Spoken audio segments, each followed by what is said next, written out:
Assalamualaikum warahmatullahi wabarakatuh. Selamat pagi, salam sejahtera untuk kita semuanya.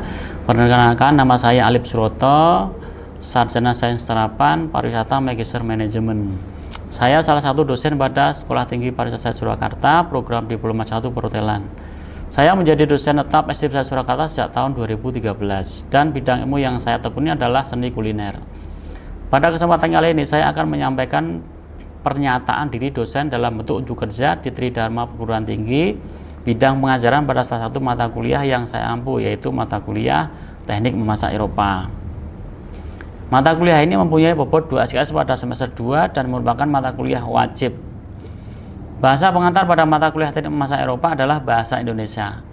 Pendekatan pembelajaran yang saya gunakan dalam mata kuliah Teknik Memasak Eropa yaitu metode DIA, yaitu Delivery, Interaction, and Assessment. Untuk metode delivery, saya menggunakan teknik menyampaikan materi pembelajaran dengan memaparkan materi yang sudah saya ambil dari buku, artikel, maupun jurnal yang saya rangkum dan sampaikan dalam bentuk PowerPoint.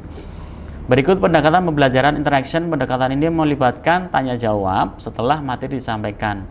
Selanjutnya adalah metode assessment. Metode ini melibatkan penilaian yang disepakati dalam kontrak perkuliahan yang mencakup ketentuan dan bobot penilaian dari beberapa unsur, yaitu kehadiran dengan bobot 15%, tugas mandiri dengan bobot 10%, UTS dengan bobot 30%, dan yang terakhir adalah ujian akhir semester dengan bobot 45%, sehingga totalnya menjadi 100%. Pada kesempatan ini, saya akan menjelaskan mata kuliah yang saya ampu, yaitu mata kuliah Teknik Memasak Eropa yang mempunyai pertemuan 16 kali pertemuan, di mana pertemuan yang ke-8 ada ujian tengah semester dan pertemuan ke-16 adalah ujian akhir semester. Deskripsi mata kuliah Teknik Memasak Eropa menitik beratkan pada kemampuan mahasiswa untuk mengetahui dan juga memahami pengetahuan dan keterampilan dasar dalam memasak masakan Eropa, termasuk teknik dasar dan bahan-bahan khas. Adapun cara pembelajaran mata kuliah atau CPMK dari mata kuliah Teknik Memasak Eropa diharapkan mahasiswa dapat, sedangkan sub CPMK yang disampaikan dalam setiap materi adalah yang pertama, materi pertama pengenalan konsep dasar masakan Eropa. Sub CPMK-nya mahasiswa mampu memahami dan menjelaskan ruang lingkup konsep dasar masakan Eropa. Materi kedua, pemahaman teknik dasar memasak Eropa. Sub CPMK-nya mahasiswa mampu memahami dan menjelaskan ruang lingkup teknik dasar memasak Eropa. Materi ketiga, pengenalan bahan utama dalam masakan Eropa. Sub CPMK-nya mahasiswa akan mampu mengaplikasikan pengetahuan bahan dalam masakan Eropa. Materi keempat, pengenalan jenis hidangan pembuka Eropa, hidangan utama, dessert, dan Eropa. Kemudian sub CPMK-nya mahasiswa mampu memahami jenis hidangan pembuka Eropa, hidangan utama, dessert, Eropa. Materi kelima, resep hidangan pembuka Eropa. Mahasiswa mampu menerapkan teknik membuat hidangan pembuka Eropa. Pertemuan keenam atau materi keenam, memahami aneka jenis pasta, membuat hidangan dari pasta, daging sapi, ikan, maupun unggas. Sub CPMK-nya adalah mahasiswa mampu merencanakan hidangan pasta, stik, hidangan utama, daging, ikan, atau ayam. Materi ketujuh, resep hidangan utama Eropa seperti pasta, stik, hidangan utama, daging, ikan, atau ayam. Sub CPMK-nya adalah mahasiswa mampu membuat hidangan utama Eropa, pasta, stik, dan hidangan utama lainnya. Materi ke-8, memahami pembuatan aneka sup. Mahasiswa CPMK-nya mahasiswa mampu membuat hidangan sup, baik itu clear soup, cream soup, maupun spaghetti soup. Materi ke-9, memahami bahan dasar pembuatan dessert Eropa. Sub CPMK-nya adalah mahasiswa mampu merencanakan pembuatan dessert Eropa seperti kue, pie, dan juga dessert yang lain. Materi 10, resep hidangan dessert Eropa. Sub CPMK-nya adalah mampu membuat dessert Eropa seperti kue, pie, dessert berbasis krim. Materi ke-11, struktur menu masakan Eropa. Sub CPMK-nya mahasiswa mampu merencanakan pengembangan menu dan inovasi dalam memasak Eropa. Materi ke-12, nilai etika pengolahan makanan Eropa. Sub CPMK-nya adalah mahasiswa mampu menerapkan prinsip etika, estetika, dan channel dalam setiap masakan Eropa. Materi ke-13, teknik memasak pada resep masakan. Sub CPMK-nya adalah mahasiswa mampu mengaplikasikan perencanaan hidangan Eropa dengan teknik memasak braising, salting, dan juga grilling. Materi ke-14, prinsip pembuatan hidangan dessert. Sub CPMK-nya adalah mahasiswa mampu mengaplikasikan perencanaan hidangan pembuatan dessert Eropa seperti kue, pie, dessert, dan berbasis krim. Adapun kegiatan pembelajaran pada tiap pertemuan terdiri dari pendahuluan, penyajian, dan juga penutup. Pada bagian pendahuluan, dosen melakukan salam pembuka, menanyakan kabar mahasiswa, juga mereview materi yang sudah disampaikan sebelumnya, serta menjelaskan materi yang akan disampaikan hari ini. Kemudian pada bagian penyajian, dosen menyampaikan materi. Pada akhir perkuliahan penutup, di mana terjadi interaksi antara dosen dan mahasiswa yang berupa tanya jawab, atau jika ada materi yang belum jelas, mahasiswa dapat menanyakan langsung di kelas. Diharapkan dari materi yang sudah diterima, mahasiswa dapat mengerjakan tugas yang harus dikumpulkan pada pertemuan selanjutnya. Selanjutnya, saya akan menampilkan proses pembelajaran di kelas pada mata kuliah Teknik Memasak Eropa. Terima kasih. Selamat pagi semuanya. Sehat semuanya ya?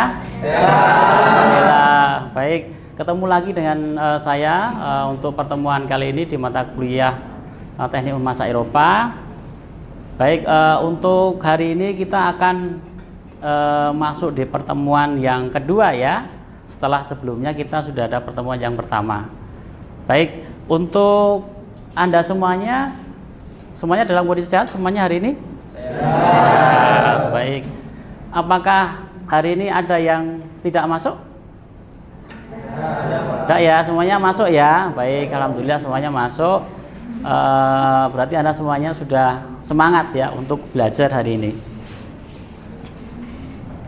Baik, untuk yang pertama, untuk mata kuliah hari ini, saya menyampaikan dulu terkait dengan capaian pembelajaran lulusan. Jadi CPL untuk kita hari ini terkait dengan mata kuliah Teknik Memasak Eropa, terkait dengan pertemuannya pertama adalah capaiannya yang pertama adalah mahasiswa mampu menerapkan konsep keselamatan dan kesehatan kerja atau K3 ya, seperti itu, baik di dalam hotel maupun di operasional di kebersihan makanan atau food hygiene. Kemudian yang kedua, mahasiswa mampu memahami konsep teoritis secara umum tentang ilmu gizi, ilmu pangan, metode teknologi pengolahan pangan atau food processing, serta yang terakhir adalah mahasiswa mampu memahami konsep umum, prinsip, dan teknik pengolahan makanan. Nah, nanti ini adalah terkait dengan teknik memasak yang akan kita bahas pada hari ini.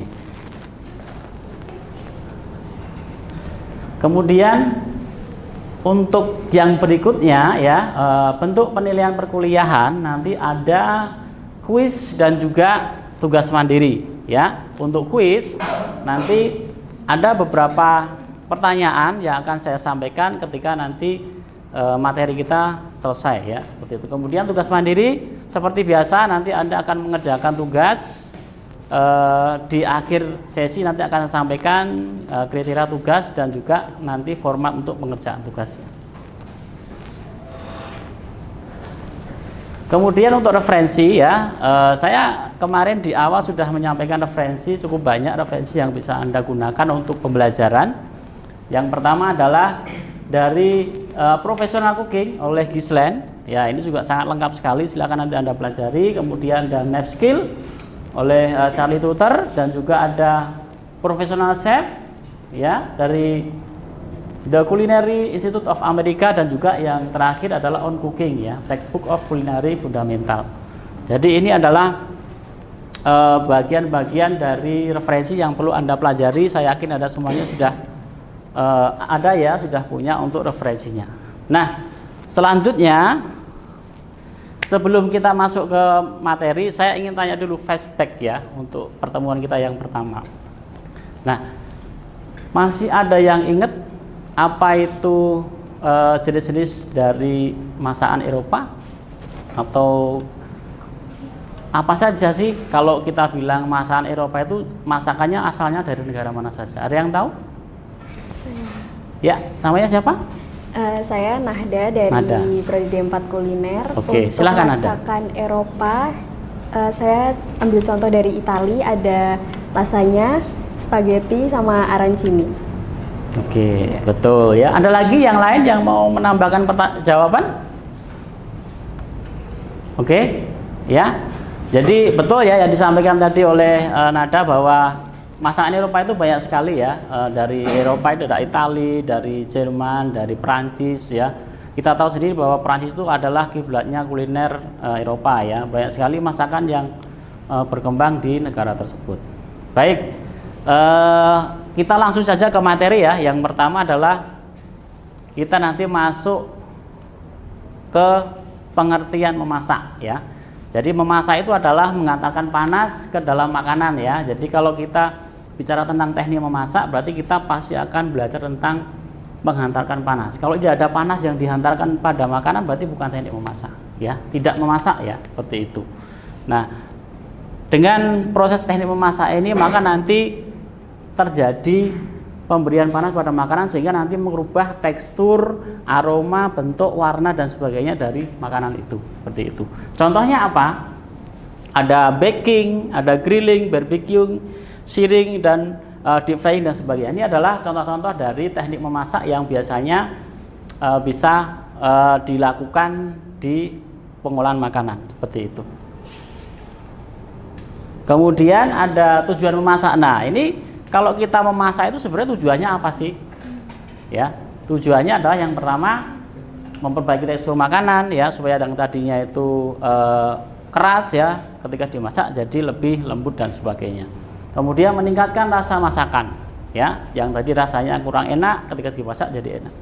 Kemudian ada mudah dicerna, kemudian mematikan bakteri, meningkatkan penampilan masakan dan aman untuk dikonsumsi. Nah, ini adalah tujuan dari memasak. Jadi itu ya, kenapa kita harus masak makanan, karena memang ada beberapa makanan yang harus dimasak ya. Kalau tidak nanti tidak enak untuk dikonsumsi, bahkan tidak sehat, seperti itu. Kemudian ada jenis teknik memasak ya. Ada dua ya teknik memasak. Yang pertama adalah moist heat cooking dan yang kedua adalah dry heat cooking ya. Kalau moist heat cooking itu adalah teknik memasak panas apa? Panas apa? Moist heat cooking panas apa? Panas basah. Kalau yang dry heat cooking? Panas kering. Jadi secara umum adalah kalau moist heat cooking itu adalah dia menggunakan teknik memasak menggunakan media cairan yang panas, seperti itu ya. Kalau yang dry heat cooking sebaliknya, dia menggunakan bahan yang dia kering ya, atau tidak terkena cairan panas, seperti itu. Nah, ini adalah contoh-contoh dari teknik memasak panas basah ya. Ada boil ya, ada braising, ada simmer, ada putz dan juga blanching serta stew. Nah, ini semua adalah contoh-contoh dari penerapan panas basah ya. Jadi masing-masing teknik ini digunakan sesuai dengan karakter dari makanan yang akan diolah ya. Kalau makanannya keras berarti susah untuk dimasak, susah untuk matang, berarti nanti dia harus dimasak menggunakan panas basah, seperti itu. Contohnya apa? Ya, kentang ya. Kalau kentang itu biasanya kalau kita rebus akan lebih cepat matang ya daripada kita panggang, seperti itu. Contohnya lagi adalah daging yang alot, maka perlu kita proses sehingga dia jadi lebih empuk, seperti itu. Kemudian ini adalah contoh penerapan panas basah ya. Contoh penerapan panas basah. Nah, ini ada boiling ya, ada boiling, ada stew, ada juga blanching ya. Jadi ini adalah proses-proses gambar ketika nanti Anda melakukan proses pengolahan dengan teknik panas basah, seperti itu ya. Nah, kemudian selanjutnya ini masih ada di panas basah, contohnya ada di poaching. Poach itu adalah memasak ya menggunakan cairan panas ditambah dengan asam ya, supaya nanti teksturnya, contohnya adalah poached egg ya, teksturnya nanti dia akan lebih keras kalau dia pakai teknik poaching. Kemudian simmering itu adalah memasak menggunakan apa?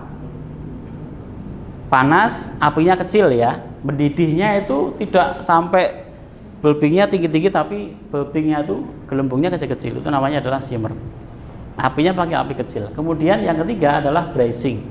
Kalau braising ini adalah panas basah, dia dimasak menggunakan saus ya, apinya kecil. Ya, contohnya adalah daging-daging yang dia itu alot. Biasanya pakainya adalah braising, seperti itu. Nah, kemudian kita masuk ke yang panas kering. Ini ada beberapa panas kering ya. Yang pertama adalah baking, grilling, roasting, saute, deep fry dan juga shallow frying, seperti itu. Ya. Kalau baking ini adalah memasak untuk jenis olahan roti-rotian ya. Dia menggunakan panas kering. Alatnya namanya adalah baking oven. Kemudian grill ini adalah memasak, kalau kita masak sate ya atau mungkin steak pakainya adalah grill. Roasting ini adalah memanggang ya, memanggang contohnya ayam panggang dan sebagainya, itu adalah masuk kategorinya roasting. Kemudian saute ini adalah masuk kategorinya panas kering ya, meskipun dia pakai minyak tapi minyaknya sedikit ya, dia dry, makanya dikatakan dia panas kering. Deep fry ini contohnya adalah menggoreng dengan apa? Minyak banyak. Nah, ini masuk kategorinya panas kering. Ya, contohnya apa kalau deep fry itu? Anda goreng apa? Kentang goreng, ya. Apalagi kemarin habis praktek apa itu? Goreng apa yang kelas D3 kemarin? Chicken cordon bleu, yaitu masuk kategorinya adalah deep fry, seperti itu. Nah, ini adalah contoh gambar dari penerapan panas kering ya. Nah, ini baking, gambarnya seperti ini. Anda lihat ada alatnya oven, ada cake ya, kemudian grill ini daging, roasting itu adalah untuk daging ayam ya, yang dia cenderungnya adalah dia ovennya besar seperti itu. Kemudian ada penerapan panas kering yang lain, contohnya saute ya. Saute saya yakin Anda semua sudah tahu. Deep frying tadi ya disebutkan ada goreng kentang ya, kemudian breaded ya, digoreng dengan minyak yang banyak. Dan juga nanti ini ada shallow frying. Ya, shallow frying itu mirip seperti saute ya. Atau ada yang mengatakan shallow frying itu istilahnya adalah pan fry.